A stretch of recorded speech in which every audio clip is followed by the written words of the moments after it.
When it comes to American comic books in villainy and crime, there is only one clown prince of crime, and his name is the Joker. He's the top dog, the greatest villain in comic book history. A lot of people have been saying Dr. Doom this weekend. I think they're foolhardy. No villain out there captures the imagination and moves the needle quite like the Joker. But recently, another villain took the mantle from Joker, just ripped it right out of him and claimed it for their own. If you listen to morons like Screenrant, who have this article claiming that the Joker is no longer the top dog when it comes to crime in the DC Comics universe, that it's actually Amanda Waller. As shocking as it is to hear the Joker has been dethroned from his top spot on the list of most successful villains, the Clown Prince of Crime is infamous for his numerous attacks, not just on Batman, but the DC universe as a whole. But one surprising villain goes further than the Joker ever has. In absolute power, falsified videos are hitting the internet and airwaves, showing heroes attacking innocent civilians. As the heroes scramble to figure out what's going on, the video's distributor, Amanda Waller, discusses her operation with Sarge Steele. Waller also contemplates how misguided villains like Joker and Lex Luthor are, saying the only thing that's really needed to shift public opinion is a powerful slogan repeated endlessly. And we are talking about superhero comic books. And how boring would it be if all Joker and Lex Luthor did was chant slogans and get people to say stuff in commercials? It would be like a presidential election every month or something like that. Like, who needs this? I actually want villains that go out there and do villainy and not just false flag operations. And truthfully, if we're being honest, with everything that a Superman has done, with everything that a Wonder Woman has done, maybe not Batman so much because he's got a little bit more of a violent edge to him, would people even believe this stuff? It's always too stupid to believe. But now, because a female villain's doing it, we're supposed to believe Amanda Waller is the top dog, king ding-a-ling when it comes to villains in the DC Comics universe, which is absolutely ludicrous. Getting people to turn on superheroes, I guess, is a feat.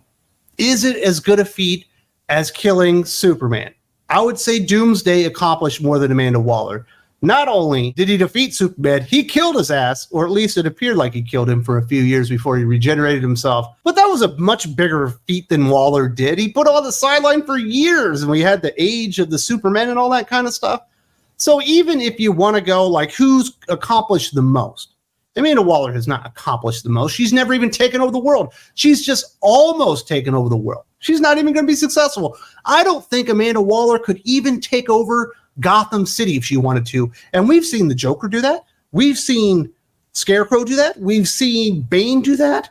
Who else has taken over fucking Gotham? Everyone's taken over Gotham. Probably Harley Quinn at some point. Catwoman took over Gotham and Gotham War.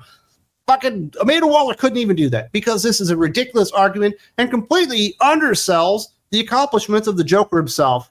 But she's got some things that she's done, apparently, according to Screen Rant, in this ridiculous article.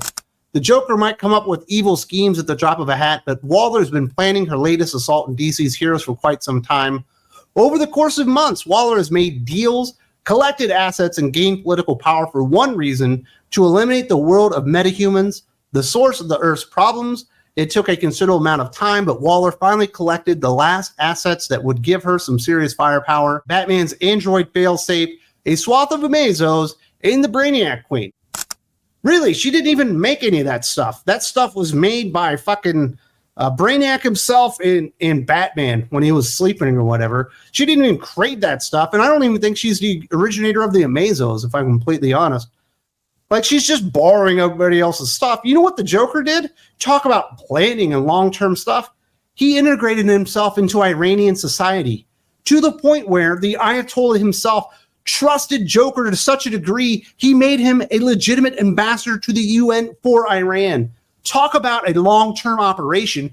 Amanda Waller could never pull that off. She could never integrate herself into a foreign society and be deemed as worthy of representing them to the entire world at that point. And what was Joker doing? He was out there acquiring Scots, trying to create another world war. And eventually he ended up killing a little boy in the process just for funsies.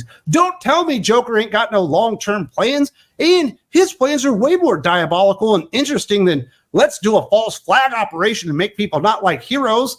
He tried to fucking copyright Jokerfish. He legitimately thought that was a great idea. He created a fucking drug that turned fish into having Joker faces. He couldn't copyright it, and he just started killing people. The Joker is way more accomplished when it comes to villainy and stuff like that. You can't even deal with that. I can deal with Waller, and I'm just a schlub. I don't even need Superman and Batman to deal with Waller. She's just another run-of-the-mill fucking government bureaucrat. What would you do with Joker? What would I do with Joker? He might just like come up with some stupid plan to where if you use the wrong 3 kind of cosmetics, you turn into a Joker face and die. We saw that in a movie. The Joker is literally capable of anything. One time he went out there and just decided to kidnap Barbara Gordon, abuse her, shoot her, and then run her dad through like this weird tunnel of horrors things just for funsies. Because he's the fucking Joker, man. He's the clown prince of crime. And comparing Amanda Waller to any of his evil deeds is absolutely ridiculous. Sure, she did something kind of on a decent scale here, but if we're being completely honest, I don't believe any of this shit anyway. I do believe the Joker. I think that he really did become an ambassador for Iran. I think he wanted to copyright fucking Jokerfish because he realized that was valuable IP for the future, and he was going to stick it to Warner Brothers. He was going to shove it right up their ass, right there for the rights of all the other creators out there that have been screwed over by Warner Brothers and DC Comics over the years because the man knew the future. Amanda Waller's never accomplished anything like that would actually serve other people. She's only done stuff to serve herself. And the Joker is amazing. He blew up a school full of children once because he's a disgusting person. One time he laced cotton candy with poison and gave it to children. That's how diabolical and disgusting and villainous the Joker truly is. He one time actually convinced Superman to kill Lois Lane. Now, he did use poison and he didn't think he was killing Lois, but he did kill Lois. That's how diabolical and what a criminal genius mastermind the Joker is. He is not a one-trick pony like a Amanda Waller the Wall, whatever you want to call her. Yes, she's a government bureaucrat. She flexes the muscle of the U.S. government and uses it to her advantage. The Joker can literally do anything. It doesn't matter how small or large. He can use it to his own advantage to go out there, destroy children, kill mothers, fathers, orphans, everything out there, just to keep himself entertained and keep Batman on his feet mostly, although sometimes he does try to make Superman go insane and take over the world. Probably not the best plan because I don't think it worked out well for Joker in the end on that one. But we're seriously, in this article, the writer, the author, is seriously underselling the Joker.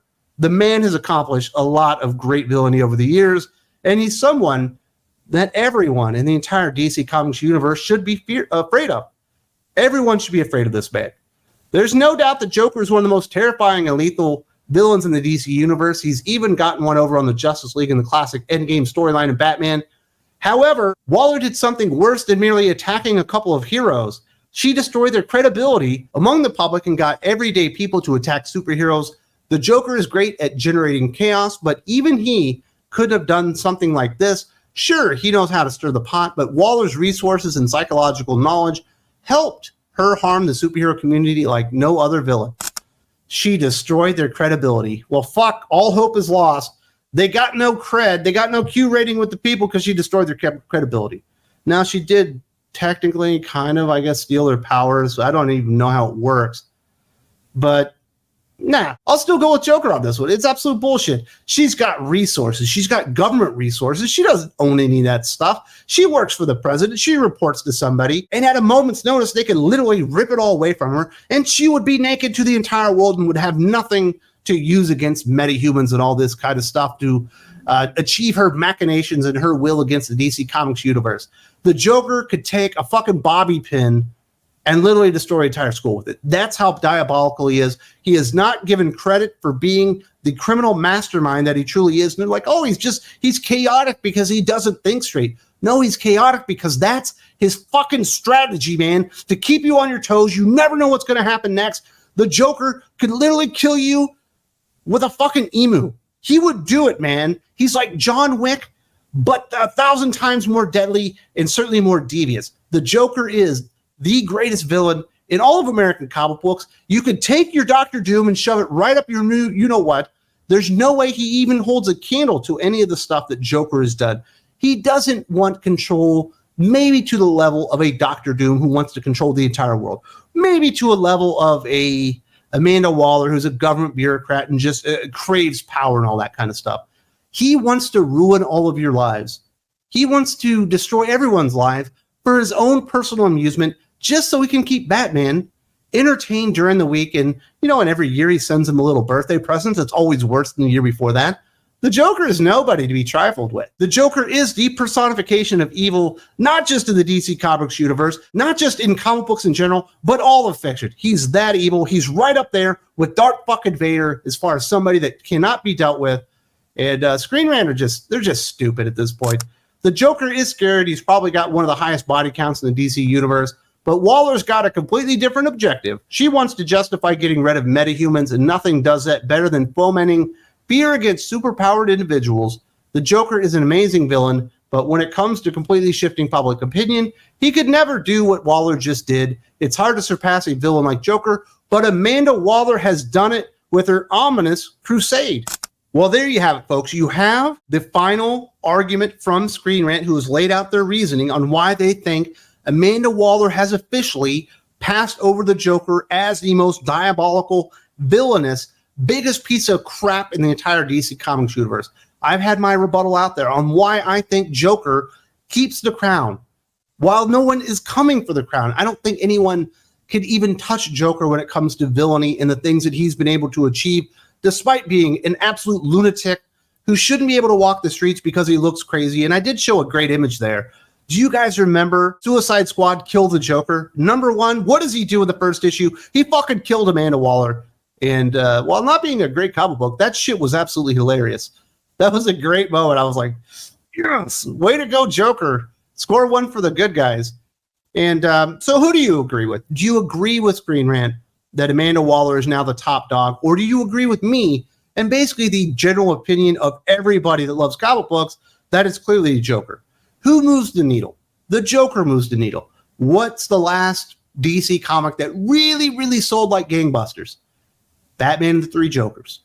Whenever the Joker is involved, he's moving the needle. You can do an ongoing series with Joker, and it will sustain itself. Maybe not for 100 issues, but you can at least get 24 out of that sumbitch.